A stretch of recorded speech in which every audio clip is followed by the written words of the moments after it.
जब जब होए धर्म की आनी, बड़े असुर मां अभिमानी, तब तब धरि प्रभु मनुज शरीरा, हारे कृपा निधि सज्जन भव पीरा। गुरु महाराज ने कहा है कि जब जब अधर्म बढ़ने लगता है तब तब कोई ना कोई शक्ति इस धरा पर जन्म लेती है, अवतारित होती है और अधर्म का सफाया कर कर धर्म की स्थापना करती है। तो आज इस घोर कलयुग में ये जो अधर्म बढ़ चुका है, इस अधर्म को मिटाने के लिए और धर्म की स्थापना को लाने के लिए बाबा जगन्नाथ जी महाराज इस धरा पर आए हैं और हम सबके साथ में हम जीवों का उद्धार कर रहे हैं। और जितने भी दुनिया में पापी अत्याचारी कुकर्मी हैं, उन सबका सफाया करने के लिए प्रकृति को सौंपा है। क्योंकि गुरु महाराज ने कहा कि जब तक संत महात्मा समझाते हैं जीवों के समझ में नहीं आता, लेकिन जिस दिन संत महात्मा बोलना बंद कर देते हैं उस दिन प्रकृति अपना काम शुरू कर देती है। गुरु महाराज ने 10 जुलाई 1952 से लेकर हमें आज तक समझाया, लेकिन हम प्रेमियों के समझ में, संसार के समझ में अभी तक नहीं आया कि गुरु महाराज का उद्देश्य क्या था, वो क्यों आए, किस लिए आए और क्या करवाना चाहते हैं। ये तो केवल परम पिता परमात्मा ने हम पर दया दृष्टि की और हमें ये भेद बताया कि आपको मैं अपने देश पहुंचाने के लिए आया हूँ। अपनी जीवात्मा जिसने अपने माँ के गर्भ में ये वादा किया है कि मैं जैसे ही माँ के गर्भ से बाहर आऊंगी तो आपका सुमिरन ध्यान भजन करूंगी और जहाँ से मेरी जीवात्मा आई है वहां जाने के लिए एक संत सदगुरु के पास में जाकर रास्ता लूंगी। प्रेमियों, जो वादा हमने माँ के गर्भ में किया उसे हम आप तो भूल गए, लेकिन जो करवाता है एक बार वादा वो कभी नहीं भूलता। तो गुरु महाराज उस वादे को पूरा करने का काम कर रहे हैं, लेकिन हम आप क्या कर रहे हैं, पास में जाने के बाद भी, गुरु के पास में जाने के बाद भी अंदर की जो महिलाई है, अंदर की जो कटुता है, उसे हम अभी तक खत्म नहीं कर पा रहे हैं। और इसीलिए गुरु महाराज ने कहा कि आप तो आते हो, रोते हो और कहते हो कि मालिक दया नहीं करते, मालिक दया नहीं करते। तो गुरु महाराज ने कहा कि दया तो मैं बराबर कर रहा हूँ। जब डोली आपकी फटी हुई है तो मैं क्या कर सकता हूँ। जब दया डालने जाता हूँ तो उस फटी हुई झोली से दया निकल जाती है। तो आप कहोगे कैसे, दया कैसे निकल जाती है और हमारी झोली कैसे फटी हुई है। तो एक प्रमाण देकर गुरु महाराज ने समझाया है कि एक गांव में एक महात्मा भिक्षा मांगने के लिए गए।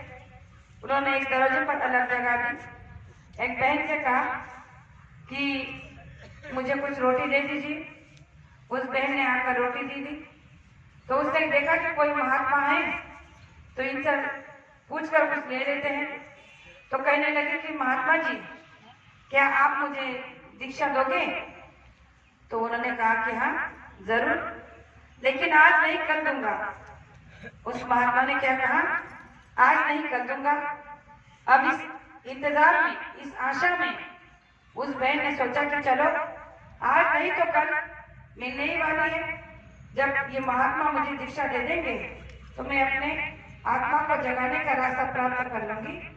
लेकिन जब वो इतना बड़ा रास्ता मुझे देंगे तो उन्हें मैं सादी रोटी तो नहीं दे सकती, सब्जी तो नहीं दे सकती, उन्हें आज कुछ अच्छा खिला लूंगी। तो उसने बड़े श्रद्धा से उस महात्मा के लिए खीर बनाई। खीर बना कर रखी, महात्मा का इंतजार करने लगी। दूसरे दिन जब महात्मा जी आए, अलग जगह, वो बहन जो है एक कटोरे में खीर को लेकर आई। आप जैसे ही कटोरा आगे किया, कहने लगे कि महात्मा जी, मैंने आज आपके लिए जो है खीर बनाई है।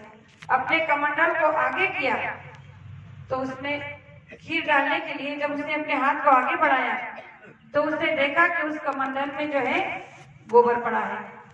अब वो डालने ही रही थी कि उसने गोबर को देखा और अपने हाथ को पीछे खींच लिया। महात्मा जी ने कहा कि क्या हुआ बेटा, खीर को डाला नहीं।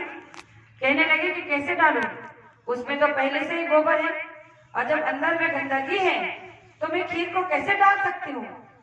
तो आप मुझे ये बर्तन दे दीजिए, मैं आपको साफ कर देती हूँ और फिर उसमें खीर आपको दे देती हूँ। तो महात्मा ने कहा कि बेटा, तुमने जो मुझे कल पूछा था क्या आप मुझे दीक्षा दोगे, तो यही मेरी दीक्षा है। जब तक तुम्हारे अंदर गोबर रहेगा, गंदगी रहेगी, तब तक तुम इस दीक्षा को लेकर कैसे प्राप्त कर पाओगे रास्ता। इसीलिए पहले अपने अंदर के गोबर को, यानी अपने अंदर की बुराइयों को, अपने अंदर की गंदगी को, अपने अंदर के अवगुणों को मिटाओ, तब जाकर आपके अंदर ये दया प्रवेश करेगी। प्रेमियों, गुरु महाराज ने हमसे ऐसा कुछ नहीं कहा, ऐसा कुछ नहीं किया, केवल इतना कहा कि प्रेमियों, जब तुम इस मंदिर की सीढ़ी पर आओगे, अपना माथा रखोगे, तो केवल अपने 2 अवगुण को रख देना। कहा कि जो आपके अंदर में अवगुण है वो 2 रख देना कि आज से मैं मांस नहीं खाऊंगा, शराब नहीं पीऊंगा और किसी भी नशीले पदार्थ का सेवन नहीं करूंगा, किसी भी पशु पंछी का मांस नहीं खाऊंगा। इन 2 अवगुणों को चढ़ा दो तो मैं आपको जो है बरकत आपकी झोली में डाल दूंगा।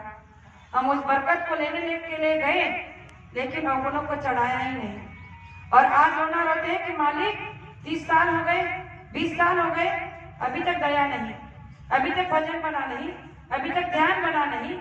तो गुरु महाराज ने कहा कि कैसे बनेगा, जब आपके अंदर की महिलाई को आपने धोया ही नहीं, तो वो प्राप्त कहाँ से होगी। इसीलिए तो कहा जाता है कि सत्संग रूपी जल जो कोई पावे, सब महिलाई कट कट जावे।